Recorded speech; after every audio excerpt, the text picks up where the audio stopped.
Assalamualaikum warahmatullahi wabarakatuh. Perkenalkan, nama saya Dewi. Saya akan mencoba untuk membahas salah satu teorema yang ada di mata pelajaran matematika, yaitu teorema Pitagoras. Tentunya kalian udah pada tahu dong dan pernah denger dong pasti apa itu teorema Pitagoras. Nah, pertama-tama sebelum kita bahas mengenai rumus dan juga beberapa contoh soal dari teorema Pitagoras ini, saya ingin sedikit saja membahas mengenai pengertiannya dulu ya. Pengertian dari teorema Pitagoras. Nah, teorema Pitagoras ini adalah pernyataan mengenai hubungan antara sisi-sisi sebuah segitiga siku-siku. Jadi, teorema Pitagoras ini hanya berlaku pada segitiga siku-siku ya. Nah, teorema Pitagoras ini ditemukan pada abad ke-6 sebelum Masehi oleh Pitagoras yang merupakan seorang filsuf dari Yunani kuno. Dan Pitagoras ini hidup di zaman Yunani kuno dan lahir di Samios sekitar tahun 570 sebelum Masehi. Wow, sudah sangat lama sekali ternyata ya si teorema Pitagoras ini ya. Dan Pitagoras meninggal sekitar tahun 495 sebelum Masehi. Nah, tahun sebelum Masehi itu tentunya dihitung mundur ya. Dan teorema Pitagoras menjadi konsep dasar pembentukan rumus Pitagoras di zaman yang lebih modern. Sampai sekarang kan tentunya si teorema Pitagoras ini masih terus dipakai ya. Lalu kita akan lanjut ke rumus dari Pitagoras segitiga siku-siku. Nah, di sini teorema Pitagoras menyatakan bahwa segitiga siku-siku adalah segitiga yang mempunyai sudut siku-siku. Kakinya adalah dua sisi yang membentuk sudut siku-siku, dan hipotenusa adalah sisi miring yang berhadapan dengan kakinya. Supaya lebih mudah, saya akan mencoba menggambarkan di sebelah sini ya, di atas. Di sini misalkan ada sebuah segitiga siku-siku. Anggaplah siku-siku ya, maaf kalau agak kurang bagus gambarnya. Misalkan dia siku-siku di sini. Nah, kita akan kasih lambang biar lebih mudah ya. Misalkan sisi datar ini kita kasih lambang A, sisi tegak ini kita kasih lambang B, dan sisi miring ini kita kasih lambang C. Nah, di sini A dan B ini merupakan kakinya dari segitiga siku-siku ini ya. Dan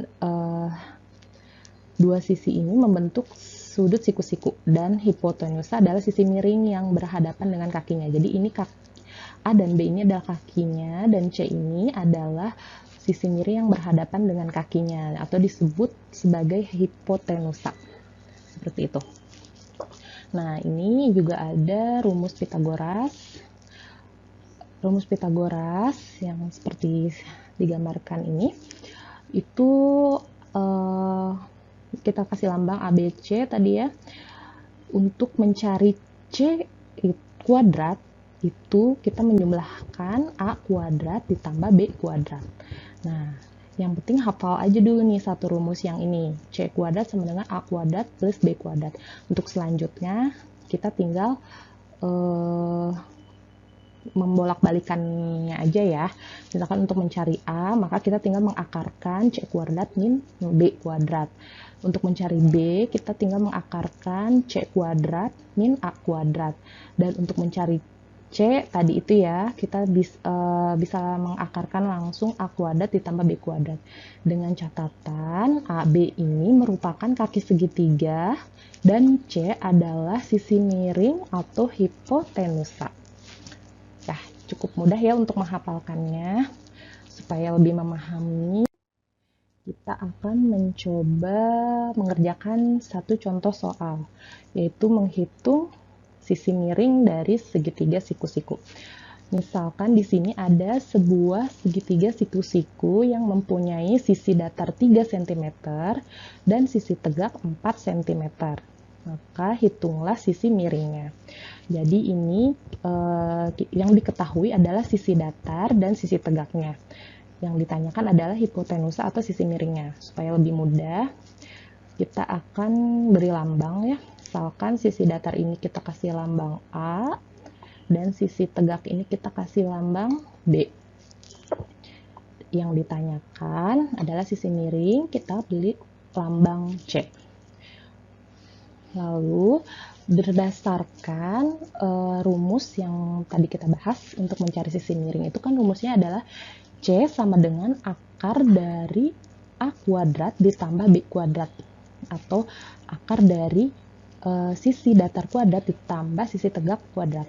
Penyelesaiannya seperti ini. Yang pertama, kita masukkan rumus Pitagorasnya yang tadi ya. C sama dengan A kuadrat ditambah B kuadrat. Lalu kita tinggal masukkan angka-angkanya yang sudah diketahui dari soal, yaitu A-nya itu adalah 3, tinggal dikuadratkan 3-nya, ditambah B-nya itu adalah 4, tinggal kita kuadratkan, tentunya di dalam akar ya. Lalu C sama dengan akar dari 3 kuadrat kan 9, ditambah 4 kuadrat itu kan sama dengan 16. Kita tinggal jumlahkan, hasilnya adalah akar dari 25, dan akar dari 25 adalah 5 cm. Jadi untuk sisi miring segitiga siku-siku tersebut adalah 5 cm. Gimana? Cukup mudah kan untuk mencari sisi miring? Jadi tinggal masukkan saja rumus dari teorema Pitagoras yang tadi sudah kita bahas. Nah, bagaimana kalau misalkan yang diketahui itu justru sisi miringnya dan salah satu dari kaki dari sisi segitiga tersebut? Maka kita akan coba bahas soal selanjutnya. Di sini ada contoh soal yang kedua, yaitu menghitung kaki segitiga siku-siku.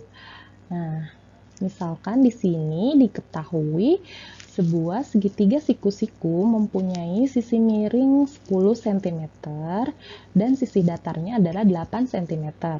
Nah, yang ditanyakan adalah tentukan sisi tegak segitiga siku-siku tersebut. Nah, ini tinggal memasukkan rumus yang satunya ya. Ini kan yang diketahui adalah sisi miring dan sisi datarnya. Seperti biasa, untuk memudahkan kita akan beri lambang lagi. Misalkan sisi datar ini kita kasih lambang A, sisi tegak kita kasih lambang B, dan sisi miring kita kasih lambang C. Nah, ini kan rumusnya B kuadrat, B sama dengan, bisa langsung ya, akar dari C kuadrat min A kuadrat. Jadi akar dari sisi miring kuadrat dikurangi sisi datar kuadrat. Langsung kita lihat untuk penyelesaiannya seperti ini. Kita masukkan rumus teorema Pitagoras yang tadi. Lalu kita akan masukkan angka-angkanya yang sudah diketahui di soal tadi. Tadi sisi miringnya diketahui 10 cm dan sisi datarnya 8 cm.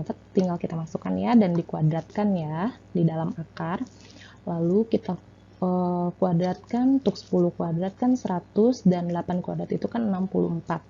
Berarti kita tinggal kurangkan 100 dikurangi 64, yaitu akar dari 36. Maka akar dari 36 itu adalah 6, dan didapat bahwa di sini sisi tegak segitiga siku-siku adalah 6 cm. Nah, mudah kan? Ya, jadi intinya yang penting hafal aja rumus dari teorema Pitagoras. Dan sekali lagi diingat kalau teorema Pitagoras ini hanya berlaku pada segitiga siku-siku. Jadi hanya bisa diberlakukan hanya pada segitiga siku-siku. Itu aja sih yang diingat ya. Baik, cukup mudah kan untuk pembahasan teorema Pitagoras ini. Baik, kita akan lanjutkan sekarang mengenai triple Pitagoras. Di sini untuk menentukan salah satu sisi pada segitiga siku-siku dengan cepat dapat dilakukan dengan mudah tanpa harus menggunakan teorema Pitagoras. Caranya dapat menggunakan triple Pitagoras. Triple Pitagoras sendiri didefinisikan sebagai bilangan asli A, B, dan C yang memenuhi C kuadrat sama dengan A kuadrat tambah B kuadrat dengan C bilangan yang terbesar. Nah, di sini ada daftar dari Triple Pitagoras. Misalkan yang paling atas adalah A, kolom A, yang bawah B, yang paling bawah adalah C. Misalkan A-nya itu 3, B-nya itu 4, maka C-nya adalah 5. Nah, untuk yang kedua, jika A-nya 5, B-nya 12, maka C-nya adalah 13. Jika A-nya 7, B-nya 24, maka C-nya adalah 25. Jika A-nya 8, B-nya 15, maka C-nya adalah 17. Jika A-nya 11, B-nya 60, maka C-nya adalah 61. Jika A-nya sama dengan 20, B-nya sama dengan 21, dan C-nya adalah 29.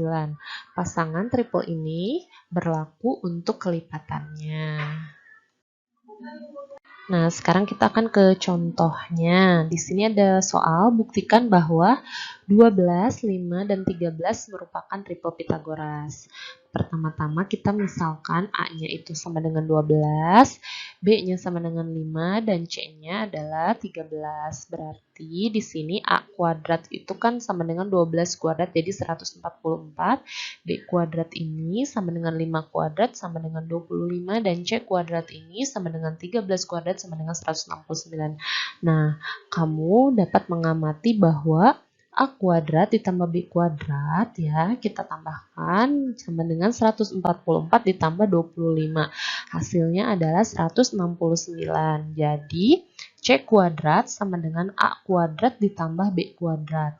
Ini berarti 12, 5, dan 13 memenuhi teorema Pitagoras, sehingga ketiga bilangan tersebut merupakan triple Pitagoras.